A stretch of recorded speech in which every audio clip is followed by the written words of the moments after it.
And so I think once I got to this level, it was, no, I don't need any of that. I kind of know where I stand and what I believe. And so I think that was definitely helpful to have a really strong base before coming into this professional career. Let's go to your youth days.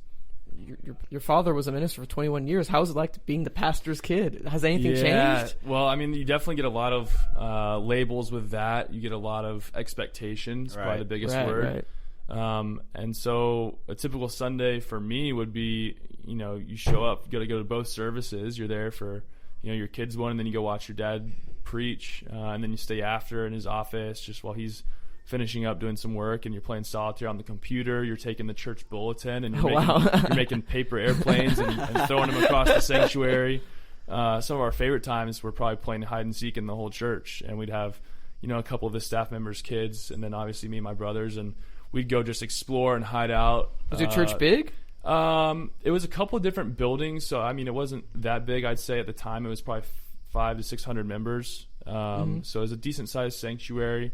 And then we had a youth building as well. So I mean, when you spread out, it's definitely that's pretty big. Definitely a lot of rooms to cover, and even go hide like in the baptism, So we were just exploring, getting in trouble. Yeah, and all the members know who you are. So I mean, like I said, with the expectations thing, you definitely have eyes on you all the time, and there's a lot of pressure too. But like I said, I mean, having the role models of my brothers especially, I was able to just kind of follow them and kind of be like a little puppy following them around. So it was definitely a great part of my life, and definitely impacted who I am today.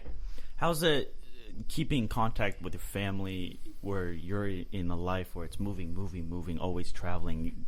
Is it difficult? How do you keep that, and how do you manage that? It is difficult, especially when you have a family that's as close as mine is. So now we're all married, my brothers and I, and so that definitely changes.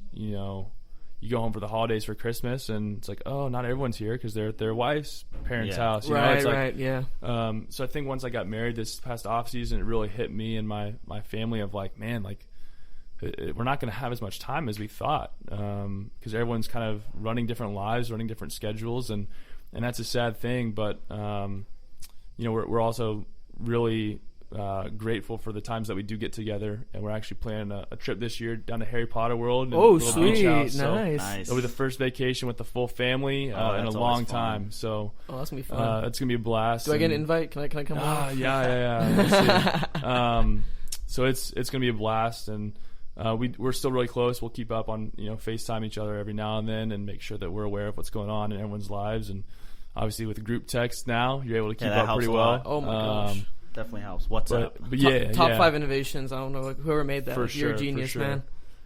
But is your family all in Georgia, or you guys kind of split up all over the country? We're a little spread out now. So my middle brother moved out to Denver when he got married 2 years ago, and so now my oldest brother is in Atlanta, and my parents are in Atlanta, and then my middle brother's in Denver. I'm in Dallas. So spread out everywhere. Little spread out. So let's go back to Dallas, actually. Let's come back. Let's talk about on the field, what's going on. Dallas currently second in the West, second best defense goal-scoring-wise in the league behind Kansas City, who's also ahead of you in the table. Can you just give me a brief, your thoughts on how the season's going and whatnot? It's a good start for us, for sure. I think we're happy with point-wise where we're at. I think there's a couple games that I think we wish we could have back where we tied a lot of games. I think there's that run won. You had in the middle, like all those home games. Yeah, all those home games where we're used to winning those kind of games, those close battles, and we walked away with a tie, and I think we were left a little disappointed with some of those results. But at the same time, you look at where we are, 18 games in, and we're happy. We're in a position where we can still win the conference and still have a run at the Supporters Shield. And I think last year through 17 games, we were right at like 30 points or something like that, and I think we were 28 points or something at this point. So we're right on track, and we're satisfied with where we are. But I think in the back of our minds, we do know that a couple of those games we could have possibly gotten the 3 points rather than just one. Last season, FC Dallas had an exceptional year, winning the double U.S. Open Cup and Supporters Shield, and however falling short in the playoffs. Is there a bigger expectation this season to win the MLS Cup or to go further than you guys have in the previous years? Right. I think what's changed this year is we realized that MLS Cup is what we want this year, and that's kind of what we have our sights on. And last year was, hey, we haven't had a championship trophy here in 20 years, and now we got that off. We checked that off the list, and now we're chasing the one that we haven't gotten. And so I think there's more emphasis on kind of preparing our bodies and preparing our training schedule around making a playoff run and making a run at that MLS Cup. How is it like, well, if we're talking about this season, when you guys went and played other teams in the continent, and you guys were a top team in the continent, let's be honest here. How was that like, just instead of just playing just MLS teams, you're going on and playing teams like Pachuca, like Arriba Unido, all these teams in the region? How was that like for you? It was a great experience and something that I think gives us or should give us a lot of confidence playing in the MLS. Is we went toe-to-toe with Pachuca, a team that was on top of the La Liga in Mexico, and I thought we probably should have walked away with that series. I thought we were the better side and probably deserved to move on to the Champions League final, and that was definitely a big blow for us. We had prepared very well for that match in Mexico, and it was a tough result. That was a tough one to swallow for sure. But I think those are the kind of games that prepare you and bring you together as a team, and we can hopefully benefit from that experience come playoff time. I had a question regarding your first appearance for the national team. What was that like? Expectation going forward regarding that situation, coming off, you had a slight injury here just a couple weeks ago. You seem to be coming back at 100%. Are you eyeing the World Cup next season? Is that in the back of your mind, or is that something you kind of just say let it happen naturally? Yeah, I'd say that's more in the front of my mind, to be honest.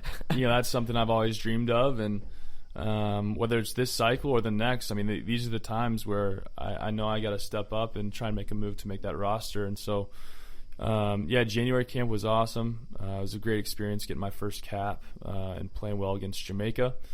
And then getting to go to the qualifiers in San Jose and against Panama, to be able to be a part of that team in meaningful matches. Even though I was just on the bench, it was a great experience to see how that program works, see what the full national team is like. And obviously the injury to the MCL was a little untimely with Gold Cup right around the corner. So I was definitely looking forward to that all year. Right. That was kind of the target date going into this year was, hey, be ready for Gold Cup, get some more games under my belt. But now it's about rehabbing properly, getting completely back to 100%, and then making a run at these next few qualifiers and next January, and then it all leads up to 2018 World Cup. And how do you feel right now? Are you 100%? Are you still slowly recovering? Yeah, I think I'm still slowly recovering. Even though I've been able to play these past 2 games, it's more about getting your fitness back more than anything. Right. When you're out for 5 to 6 weeks, it's tough to get that game fitness in, and also just working on strengthening it a little bit more. I think there's some room to go there. But I'm also glad that I was able to get on the field after 5 weeks. It's a pretty quick recovery from that kind of thing. So lastly, Walker, this year has been pretty great for you with your rise to U.S. soccer. What can we expect from you in the next coming months? Well, I think something I always bring to the field is a lot of passion, a lot of desire. I'm such a competitor that I want to win every game I play, win every challenge I go in, and that's something that you can always expect from me as a player. And so I think that's one of my best qualities and something I hope to carry into the national team program. And, I'm going to do everything I can to try and bring Dallas an MLS Cup and then hopefully move on and make that World Cup team. Well, thank you so much for joining us, Walker. Thank you so much, Walker. We appreciate it, and we wish you the best of luck. Thanks, guys.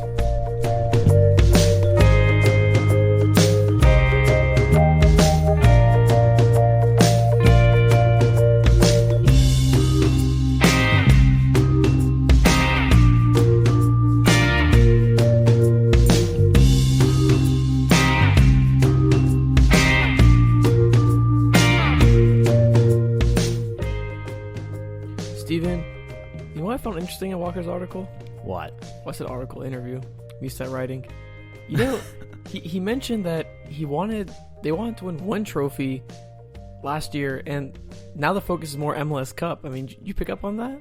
I did find that interesting after listening to the interview after we had recorded it, that he did mention that. At the time, I wish we had pressed back, because sometimes in these interviews you just get lost. Yeah, honestly, I think we're lost in church stories and whatnot, but that was a really interesting quote that I think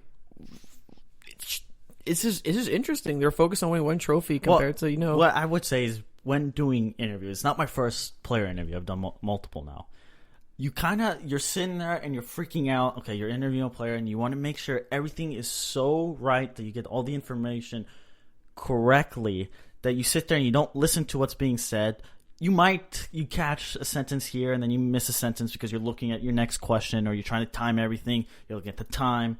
Like, this is why you have a producer to set everything up, and you have nothing to worry about, and you just ask the questions. Yeah, but we don't have producers. That's not in our budget. We're still looking for an intern. We're hiring, by the way. So if you're 16 and you want some no money, we're hiring you as a producer. Yeah, but no, it's definitely an interesting quote by Walker Zimmerman. I think it does. I wonder if, looking back on it, it didn't seem like FC Dallas was so upset with their debacle in the playoffs. I think they're really excited to win those 2 trophies compared to that. And now this year we'll see. If they're already out in the U.S. Open Cup. Sounds like an MLS Cup or bust season for FC Dallas, to be honest. Especially in the previous season, everybody has said they're one of the favorites, and they were in the conference finals 2 seasons ago. Yeah, they lost to Portland in the conference finals, and they lost to Seattle in the semifinals last season. So we'll see what happens. Yeah, absolutely. But on the topic of MLS, LAFC, LA Galaxy. That's gonna be such a fun rivalry, to be honest here. Yeah, it could. It's going to be. Okay, we saw what happened with New York. Everyone's like, "Oh, it's such a forced rivalry. No one cares." No, but now both of them care so much. Plays 5 games, and then there's something that happens. You have 7-0? 7-0. Red Bulls killing NYC and them taking offense, and it's like something. It's those rivalries. I mean, some people say it's forced, but I think they just happen. When they're in the city, I think they're not forced. Yeah, I don't think they're forced. Now, what could be forced is LAFC fans. I think. How are you going to say, here's a new club, be fans of it? Now, for the younger generation, as LAFC develops and somebody either moves to LAFC or moves to LA to become a fan of this, then you can choose. There's also a ton of sports in baseball, basketball. Well, 2 football teams. Yeah, 2 football teams, 2 basketball teams. I want to say 2 baseball teams. I mean, if you count the Los Angeles Angels of Anaheim as... Yeah, that counts. Yeah. Actually, the Dodgers are, to a new report that just came out, the Dodgers are number 1, Lakers are number 2. Yeah, that sounds about right. Magic Johnson, who 2011 took over part of the ownership of the Dodgers. Mm-hmm. And he said then, I'm going to make this the best or the most popular and, people's most adored club in Los Angeles. And look, it's happened. It's happened. And, there's a lot of name recognition with the ownership at LAFC. Will Ferrell. You have Magic Johnson, a part of the ownership, as well as Cardiff owner Vincent Tan. Oh, yeah, plenty of star power in there. So there's a lot of a lot of star power. So the question is, what is this rivalry going to mean? I mean, and you could just look at the stadiums, for example. StubHub Center. It's the second largest soccer-specific stadium. Sure, yes. And it's getting a makeover, too, right now, because the Chargers are about to play in it. Yeah, so you have the Chargers coming into town. They're going to change the locker rooms. Add a video board, add a few more seats. Yes. So it'll be around 30,000. They're going to change the bleachers. To, you know what? Now thinking it's a good business deal from what the Galaxy had to do. I mean, honestly, the Galaxy are just charging them rent. They can charge them as much as they want because that was one of the only places they could play at. So charge them rent, get nice renovations to your stadium, and honestly, StubHub Center is probably one of the top 5 stadiums in MLS. After these renovations, is definitely because the Chargers, not the Dodgers, are going to be there for a couple seasons. It's not one season. No, it's going to be a couple. So they do want to play in an infrastructure that represents the NFL, where the NFL has higher standards, I'd say. No, it has a GDP practically of its own nation of $10 billion. I mean, they do rank. If you compare the NFL to other countries, they would have a better GDP. Wow. So that's how powerful the NFL is. But you continue to see the renovation. StubHub Center, when it was created, in addition, it's a center. So it's not, you have the soccer specific. They have a stadium. Track too. Yes, a velodrome and then a track and field. The complex costs $150 million. and the soccer stadium only was 87 of that. Which isn't that much if you think about it in hindsight.